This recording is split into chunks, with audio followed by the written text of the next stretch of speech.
నాగర్ కర్నూలు జిల్లా కుమ్మెర ఘటనపై రాజకీయం పులుముకుందా? అసలు కుమ్మెరలో ఏం జరుగుతుంది? గత 7 రోజులుగా బాధితులు ఎందుకు నిరసన తెలుపుతున్నారు? వీటిపై మాట్లాడడానికి నాగర్ కర్నూలు డిఎస్పీ శ్రీనివాసులు గారు మనకు అందుబాటులో ఉన్నారు. వారితో మాట్లాడదాం.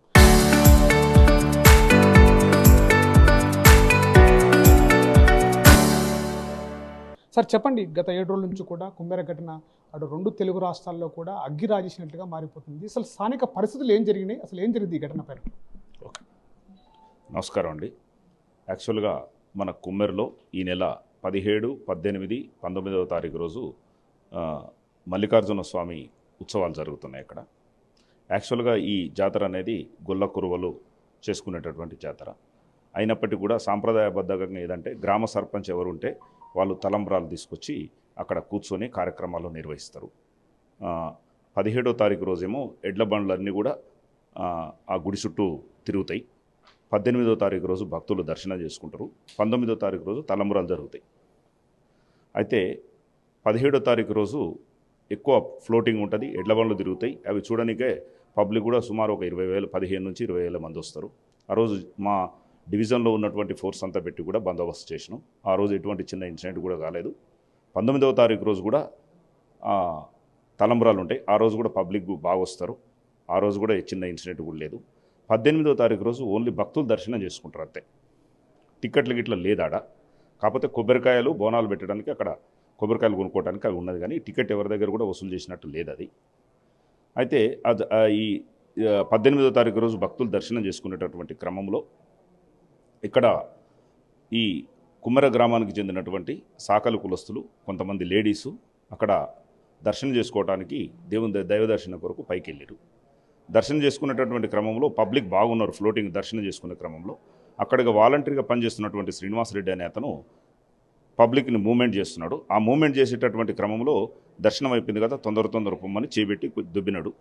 ఆ క్రమంలో కొంచెం వాళ్ళ మధ్యలో మమ్మల్ని ఎందుకు ఇది చేస్తున్నామని ఆర్గ్యుమెంట్స్ జరిగినాయి. కొంచెం ఒకరినొకరు ఒక మాట పెరిగి కొంచెం హీటెడ్ ఆర్గ్యుమెంట్స్ జరిగినాయి. తర్వాత అక్కడ ఉన్నటువంటి వాళ్ళంతా సబ్సైడ్ చేసి కిందికి పంపించేసినారు. ఈయన కొబ్బరికాయల రూమ్లో కూర్చున్నాడు. వాళ్ళేమో కింద మెట్ల దగ్గర కొంచెం దూరంగా కూర్చొని ఉన్నారు. వీళ్ళు ఇంటికి రాకపోతే మధ్యాహ్నం 2 గంటల సమయంలో అది ఇన్సిడెంట్ అయింది. 5 గంటల ప్రాంతంలో ఈయన ఈ గణేష్ అని ఆ మౌనిక హస్బెండ్ వచ్చిండు.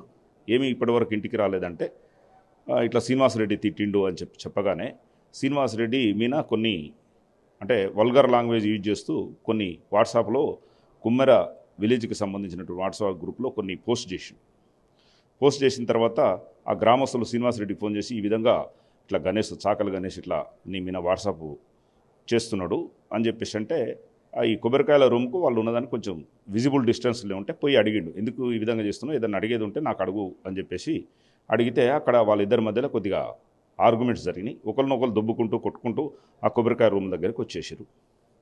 అప్పుడు గణేష్ వాళ్ళ మదర్ చంద్రకళ ఉన్నది. ఆ ఆల్ట్రాక్షన్ జరిగేటటువంటి సమయంలోనే గణేష్ని కూడా వాళ్ళు ఉన్న వాళ్ళు 2-3 కొట్టిరు, చేతులతోని కొట్టిరు, కాళ్ళతోని తన్నిరు. బట్ ఈలోగా అక్కడ ఉన్నటువంటి కొబ్బరికాయ రాయ ఏదో ఒకటి తీసుకొని శ్రీనివాసరెడ్డి తల మీద కొడితే శ్రీనివాసరెడ్డి తలకు హెడ్ ఇంజరీ అయింది. మొత్తం బ్లీడింగ్ అయిపోయింది. బ్లీడింగ్ అయిన తర్వాత అక్కడే మాకు డ్యూటీలో ఉన్నటువంటి ఒక హోంగార్డ్ పోయి ఎందుకు కొట్లాడుతున్నారని సపరేట్ చేసేసి ఆ వీడియో కూడా తీసిండు. ఎందుకు కొడుతున్నారంటే ఏదో మాట్లాడిండు. అయిపోయింది, అక్కడికి అయిపోయింది. 2 పార్టీలు కూడా పోలీస్ స్టేషన్కి వచ్చినారు. వీళ్ళు ఒక దరఖాస్తు ఇచ్చినారు, వాళ్ళు ఒక దరఖాస్తు ఇచ్చినారు. శ్రీనివాసరెడ్డి తల పలిగింది కాబట్టి సింపుల్ ఇంజరీస్ అని ఎఫ్ఐఆర్ చేసినారు SHO గారు. తర్వాత వీళ్ళకు కూడా మామూలు చేతులతో కొట్టిరు, బూతులు తిట్టిరు అన్నారు కాబట్టి ఇది నాన్ కాగ్నైజబుల్ ఏమంటే ఇమీడియట్గా ఎఫ్ఐఆర్ చేయనికి రాదు, కోర్టు పర్మిషన్ తీసుకొని చేయాల్సి వస్తుంది. కాబట్టి ఇమీడియట్గా ఏం చేసినారంటే కోర్టుకు పర్మిషన్ తీసుకున్నారు. అది కూడా ఎఫ్ఐఆర్ చేసినాం. సబ్సిక్వెంట్గా అది కూడా ఎఫ్ఐఆర్ అయ్యింది. కోర్టు పర్మిషన్ వచ్చిన తర్వాత ఎఫ్ఐఆర్ అయింది. 2 కేసులు రిజిస్టర్ చేసినాం. కేసులు రిజిస్టర్ చేసిన తర్వాత అది జనరల్గా విలేజ్లలో జరిగే సంఘటనలే కదా, ఈ చిన్న ఇన్సిడెంట్సే కదా అన్న ఉద్దేశంతో వాళ్ళు విలేజ్ పెద్ద మనుషులు అందరూ మాట్లాడుతుంటే సరే అని 1 రోజు 2 రోజులు టైం ఇచ్చినాం. ఈలోగా మాకు ఫస్ట్ దరఖాస్తు ఇచ్చినప్పుడు ఈ మౌనికని కొట్టిరని కానీ చిన్న పాపని కాళ్ళతో తన్నిరని కానీ మాకు ఎటువంటి ఇవ్వలేదు. వాళ్ళు ఓన్ హ్యాండ్ రైటింగ్తో గణేష్ రాసినటువంటి పిటిషన్ మా పోలీస్ స్టేషన్ CCTVలో కూడా క్లియర్గా రికార్డ్ అయి ఉన్నది. ఆయన ఓన్ హ్యాండ్ రైటింగ్తో రాసి ఇచ్చినటువంటి దరఖాస్తు మీదే GD ఎంటర్ చేసి పర్మిషన్ తీసుకొని కేసు రిజిస్టర్ చేయడం జరిగింది. తర్వాత 21వ తారీఖు రోజు మార్నింగు పోలీస్ స్టేషన్కు ఆ పాప వచ్చి నా పాప చనిపోయింది, ఇట్లా వాళ్ళు ఆ రోజు గొడవ జరిగినప్పుడు ఆ గొడవలో నా పాపని ఇట్లా మసూదన్ రెడ్డి అనే వ్యక్తి తన్నిండు, ఆ పాప అందుకనే చనిపోయిందని చెప్పేసి కంప్లైంట్ ఇచ్చింది. వాళ్ళ మీద నాకు అనుమానం ఉంది ఈ విధంగా అని చెప్పేసి ఒక కంప్లైంట్ ఇవ్వడం. అంటే మసూదన్ రెడ్డి అని కాదు, నాకు నా పాప మరణంలో అనుమానం ఉంది. తర్వాత సబ్సిక్వెంట్గా మసూదన్ రెడ్డి ఇంకా వాళ్ళు వీళ్ళని పేర్లు చెప్పారు. ఫస్ట్ అనుమానం ఉందని ఇచ్చినారు. ఇచ్చిన తర్వాత దాని మీద ఎస్ఐ గారు నాకు ఇన్ఫామ్ చేసినాడు. నేను వేరే డ్యూటీలో వికారాబాద్లో ఉన్నా, వేలో ఉన్నా. చెప్పిన తర్వాత ఇమీడియట్గా 174 అనుమానాస్పదమైనటువంటి మృతి కేసు నమోదు చేయండి, చేసిన తర్వాత ఫర్దర్ ఇన్వెస్టిగేషన్లో మనం ఏమొస్తే చేద్దామని చెప్పేసి నేను ఎమ్మటే చెప్పిన. నేను వచ్చేసరికి ఎస్ఐ గారు సిఐ గారు కూడా హాస్పిటల్ కాడికి వెళ్తున్నారు. అందరం కలిసి హాస్పిటల్ దగ్గర పోయినాం. బాడీని క్లియర్గా మనం ఎగ్జామిన్ చేసినాం. మేము ఏదైనా సరే ఒక అనుమానాస్పద మృతి ఉన్నప్పుడు సిఐ గారు కంపల్సరీ విజిట్ చేయాలి. ఇంకా చిన్న పాప కదా, ఎందుకైనా మంచిదని చెప్పేసి నేను కూడా వెళ్ళాను. ముగ్గురం, సిఐ గారు, ఎస్ఐ గారు, నేను ముగ్గురం కలిసి బాడీని ఎగ్జామిన్ చేసినాం. బాడీ మీద చిన్న స్క్రాచెస్, ఇంజరీ కూడా లేదు ఎక్కడ కూడా. ఒకవేళ అట్లుంటే మేము ఆ రోజే చేసేవాళ్ళం, కానీ ఎటువంటి ఇంజరీస్ మాకు విజిబుల్ బయటికి కనిపించేటటువంటి గాయాలు ఎక్కడ కూడా మాకు ఒక చిన్న ఇంజరీ కూడా కనపడలేదు. తర్వాత ఈ మదర్ కూడా ఫస్ట్ మనకు దరఖాస్తు ఇచ్చినప్పుడు ఈ ఇన్సిడెంట్ గురించి ఎక్కడ కూడా మనకు చెప్పలేదు.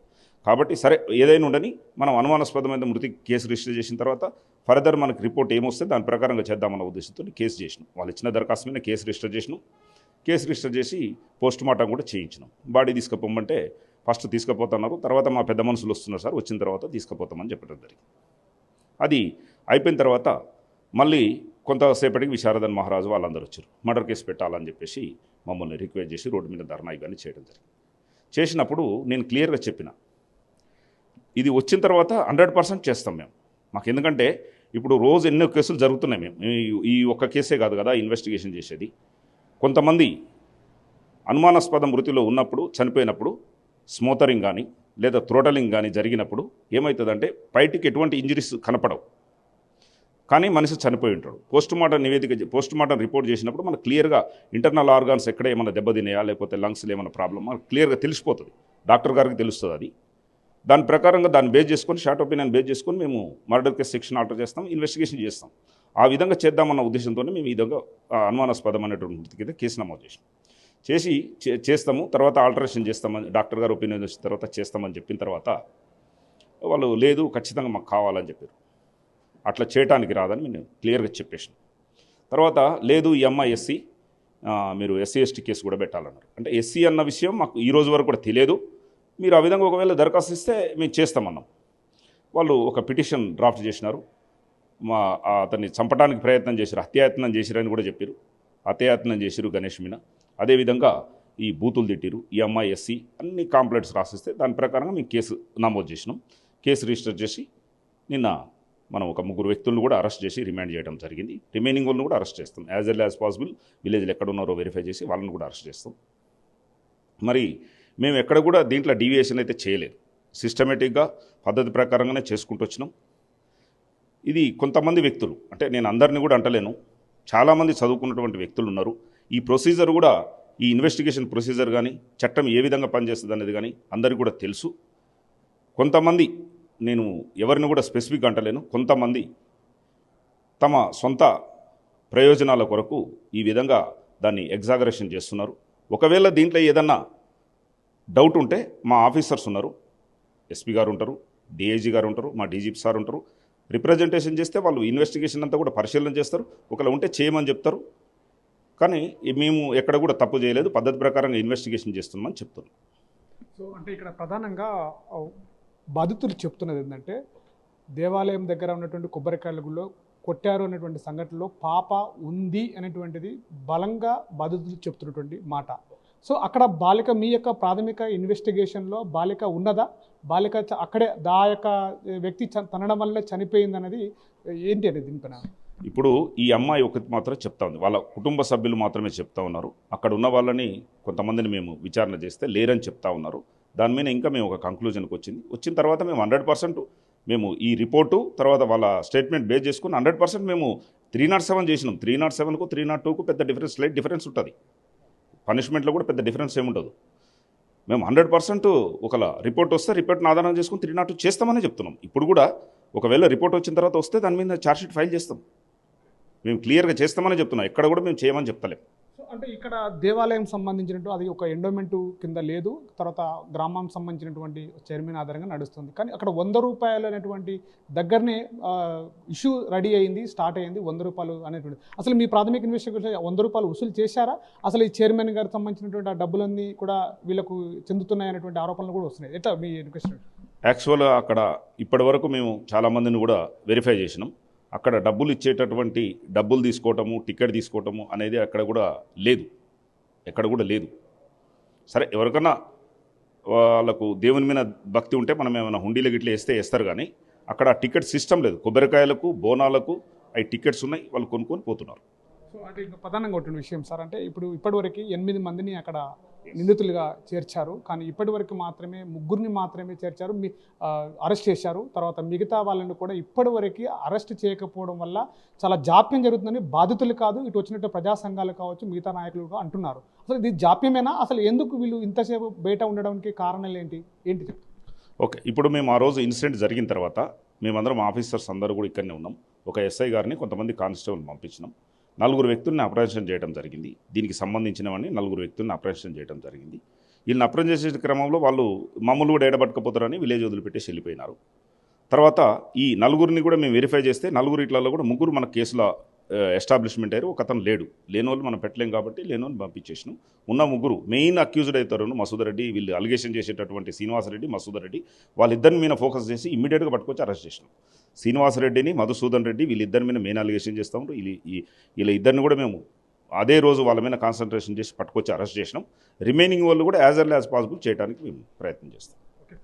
ఇది కుమ్మెర జాతరలో సంబంధించినటువంటి ఘటన పైన పూర్తిగా ఇంకా ఇన్వెస్టిగేషన్ జరుగుతుంది. అక్కడ మా యొక్క ప్రాథమిక సమాచారంలో అక్కడ పాప లేదని చెప్పేసి మనకు సమాచారం వస్తుంది.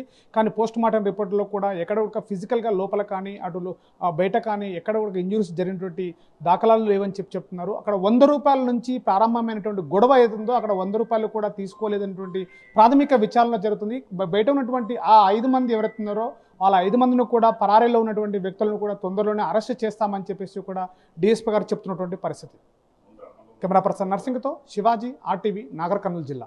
Local to global news at your finger tips. మీ చేతిలో ఒక ఆయుధం. Download Raa TV app. Media legend Ravi Prakash is back.